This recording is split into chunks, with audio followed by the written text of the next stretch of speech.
فأنا ناصح لإخواني بالصدع بالحق تبيض وجوههم. السكوت في مسألة الحزبية يضرها، فاصدع بما تؤمر وأعرض عن المشركين.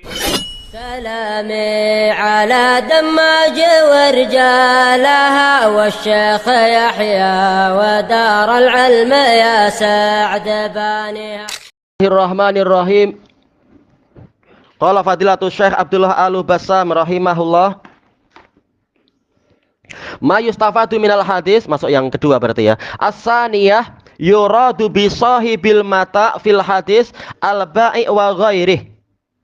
Yang dimaksudkan, yang diinginkan dengan pemilik barang dalam masalah apa itu, orang yang melihat orang yang bankrupt itu melihat barang dia di rumah dia. Maksudnya adalah penjual barang itu namun belum mendapatkan bayarannya misalkan. Au wa ghairuh, dan yang lainnya. Orang yang menitipkan barang, mengamanahkan barang, atau barangnya memang dipinjam oleh orang itu namun belum kembali dan sebagainya. Tayyib, min mukridin, berupa orang yang menghutangi. Wa mudi, orang yang meletakkan barang amanah. Wa nahwihim, dan yang lainnya. Min ashabi uqudil muawadat, dari kalangan orang-orang yang memiliki akad tukar menukar. Tukar menukar berarti apa? Saya memberi, saya juga harus menerima. Masalahnya saya sudah memberi, saya belum menerima. Berarti orang itu hutang pada saya. Wa umumul hadis yashmaluhum, keumuman hadis ini mencakupi mereka semua. Tayyib. Wala yunafil umuma wala yunafil umumu, kira-kira fa'ilnya yang mana? Kalau umuma mungkin aja. Wala yunafil umuma an yasraha bismil ba'i. Tayyib. Berarti umumnya memang apa? Maf'ul bih di sini.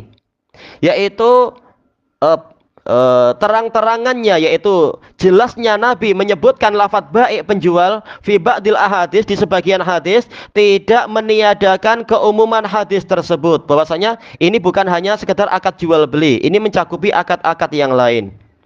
Tayyib. Tapi kenapa Nabi menyebutkan baik? Ada dua kemungkinan. Kemungkinan pertama adalah kharaja makhrajal ghalib, yaitu hadis ini keluar dengan pola keumuman. Biasanya dengan pola apa? Keumuman manusia. Biasanya polanya adalah pola jual beli.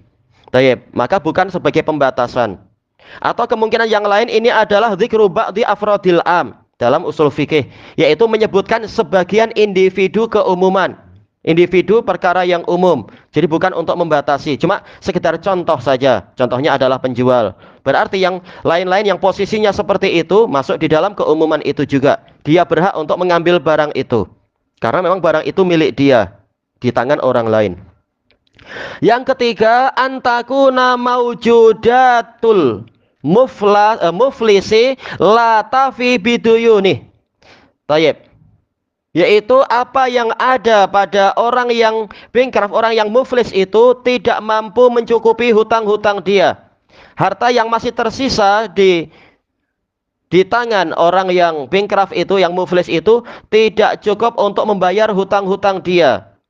Tayyib. Masih ada rumah namun ternyata hutangnya masih terlalu besar. Masih ada tanah namun hutangnya memang terlalu besar misalkan atau apa. Wa hadza syartu ma'khudun min ismil muflis. Syarat ini diambil dari nama al-muflis syar'an. Secara syariat yang namanya iflas itu adalah keadaan di mana harta dia, hutang dia atau tanggung jawab dia lebih besar daripada harta yang tersisa. Maka dikatakan iflas.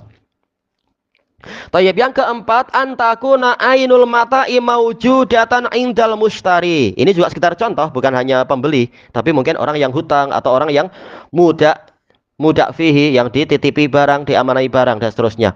Yaitu barang tersebut memang betul-betul ada, yang ada di tangan si pembeli tadi memang betul-betul barang itu, bukan mirip-mirip. Kalau mirip-mirip kita masih ragu, maka tidak boleh kita mengambilnya. Tapi kalau yakin itu adalah barang kita, maka boleh diambil. Wa hadza syartu huwa nassul hadis alladzi ma'ana wa ghairuh. Syarat ini telah dinaskan oleh hadis yang bersama kita itu, dan juga hadis yang lain, hadis Abi Hurairah dan yang lain. Yang kelima, ayyakuna samanu ghaira maqbudin minal mushtari. Harga dari barang tadi memang belum diambil dari si pembeli. Fa in qabada kullahu aw ba'dah.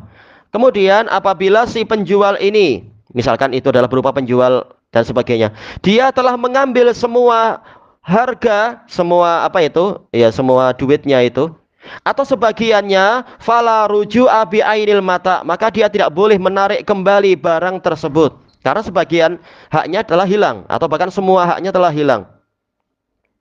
Karena dia sudah mengambil sebagian pembayaran itu atau semuanya. Wa hadza syartu ma'khudun minal ma'nal mafhum. Syarat ini diambil dari makna yang dipahami dari hadis tersebut. Baik. Kenapa? Karena Nabi menyebutkan di sini man adraka malah ini, barang siapa mendapatkan barang dia ini memang betul-betul barang dia itu sendiri. Sementara kalau dia sudah mengambil sebagian penjualannya sudah mengambil duitnya, duit pembelian, duit penjualan, maka berarti itu bukan lagi harta dia. Sementara Nabi mengatakan harta dia. Kita tahu yang namanya jual beli itu adalah intiqalul milik, perpindahan kepemilikan dengan akad muawadhah. Berarti kalau dia sudah menyerahkan barang dan pembelinya sudah menyerahkan sebagian duit, berarti barang itu tidak dikatakan sebagai malul ba'i, harta si penjual. Sementara Nabi mengatakan ini memang masih harta dia. Berarti apa? Dia memang belum ambil duit pembayaran itu sama sekali. Kemudian kata beliau, wa min ba'di alfadil ahadits, dan juga diambil dari sebagian lafaz-lafaz hadis. Kita tambah sedikit lagi. Yang keenam, alladzi yufhamu min umumi lafdzil hadis, yang dipahami dari keumuman lafaz hadis ini adalah annal ghurama alau qaddamu sahibal mata, bahwasanya para debt collector, para penuntut itu, seandainya mereka memberikan kepada pemilik barang itu bisa mani mata sesuai dengan harga barang dia, fala yasqutu haqquhu minar ruju'i bimata'ih, maka hak dia untuk menarik kembali barang dia itu tidak gugur. Ini ijtihad, ini adalah apa? Khilaf di kalangan para ulama. Pembahasannya di masa yang akan datang insyaallah, wallahu a'lam, yaitu apakah boleh debt collectornya itu mewakili mewakili si penghutang itu, orang yang berhutang untuk membayarkan barang itu, ataukah tidak boleh mewakili. Ini diantara beberapa sudut pandang di situ. Kenapa sampai pendapat ini mengatakan tidak gugur haknya dia, padahal apa sudah dibayar oleh para debt collectornya itu. Baik, pembahasannya diakhirkan insyaallah, wallahu a'lam. Subhanakallahumma wa bihamdika la ilaha illa anta astaghfiruka wa atubu ilaik. Walhamdulillahi rabbil alamin. Jazakumullahu khairan. Tayyib.